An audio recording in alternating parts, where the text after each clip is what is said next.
If you do, in the first place, feel selfish and come to the conclusion, as a result of trying various experiments with love, that you love yourself more than anybody else, the proper thing to do is to investigate your self-love, to find out why you love yourself and what you mean by yourself when you say you love yourself. For the reason is this: love is not something that is a sort of rare commodity. Everybody has it. Existence is love.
But it's like water flowing through a hose. It depends in which direction you point it. So everybody has the force running. And maybe the way in which you find the force of love operating in you is that you have a passionate like of booze, or ice cream, or automobiles, or good-looking members of the opposite sex, or even the same sex. But there is love operating. And people, of course, tend to distinguish between the various kinds of love. There are good kinds, such as divine charity, and allegedly bad kinds, such as, in quotes, animal lust. But it should be understood, I think, that they are all forms of the same thing. Everybody has it.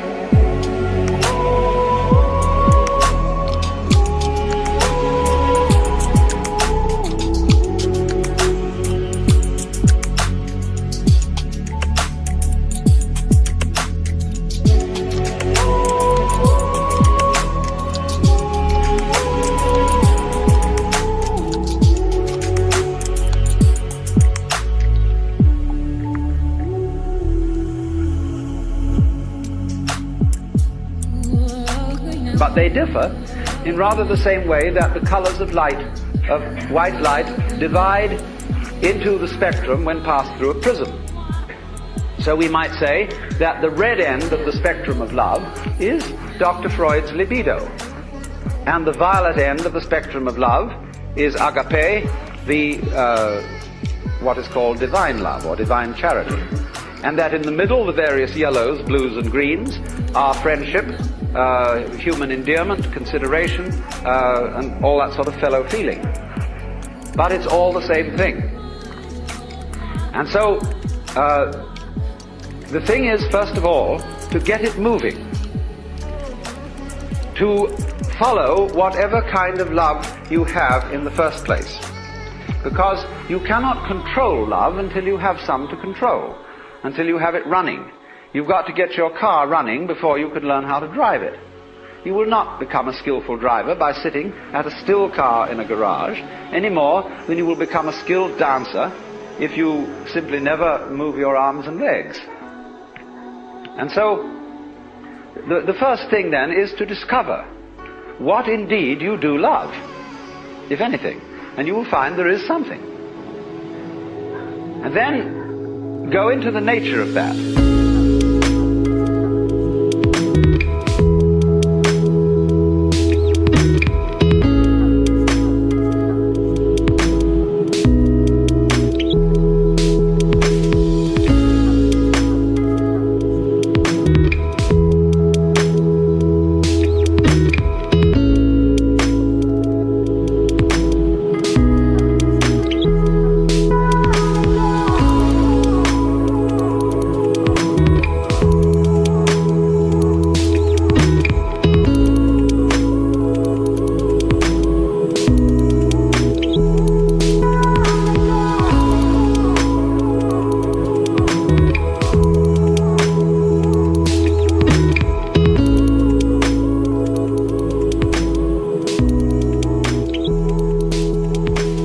Now, it's said that selfish people love themselves.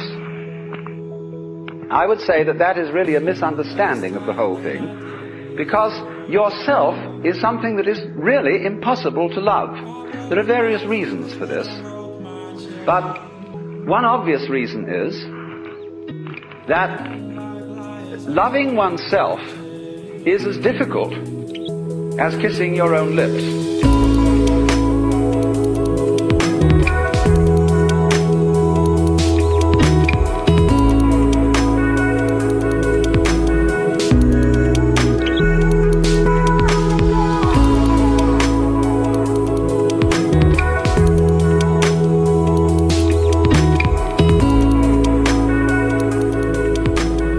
Oneself, when you try to focus on it, to love it or to know it, is oddly elusive.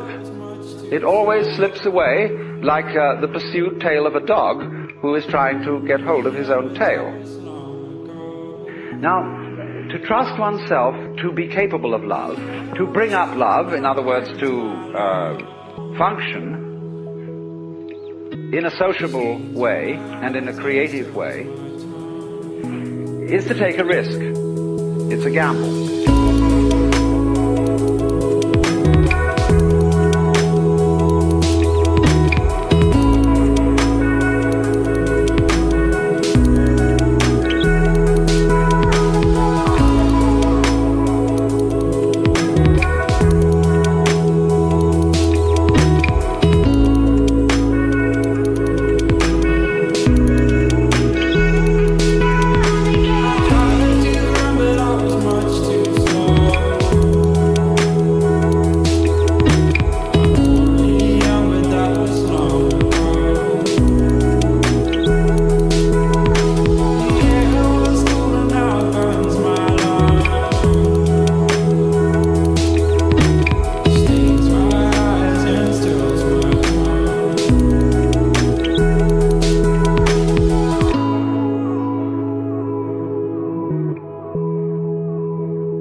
Because you may not come through with it. And in the same way, when you fall in love with somebody else, or you form an association with somebody else, and you trust them, they may, as a matter of fact, not fulfill your expectations. But that risk has to be taken. The alternative to taking that risk is much worse than trusting and being deceived. To live together, you have to take risks. There will be disappointments and failures and disasters as a result of taking these risks, but in the long run it will work out. My point is that if you don't take them, the results will be so much worse than any kind of wild anarchy that could be conceived. But you just can't stop. And it all builds up until you fall apart. It's not the end. Your heart will mend until it falls apart again.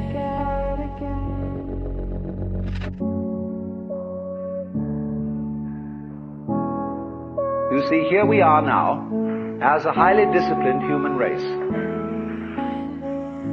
with all kinds of rules and religions, and what are we about to do? Blow ourselves completely to pieces.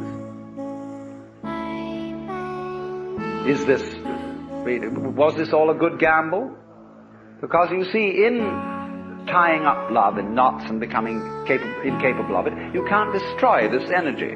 You turn it, when you won't love and you won't let it out, the thing comes out in the form of self-destruction.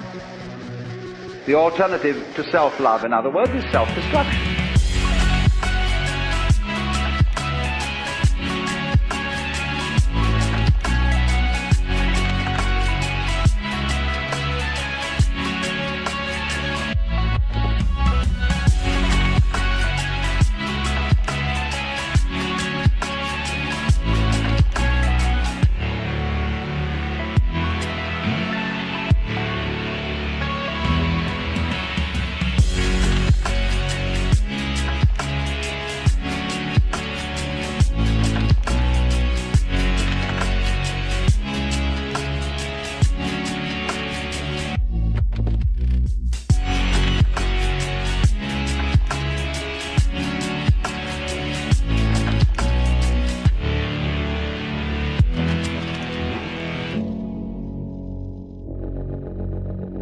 because you won't take the risk of loving yourself properly, you will be compelled instead to destroy yourself. So, which would you rather have?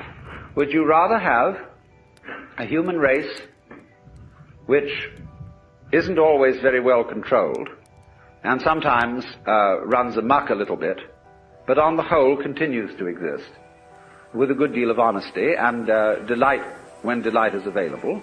Or would you rather have the whole human race blown to pieces and clean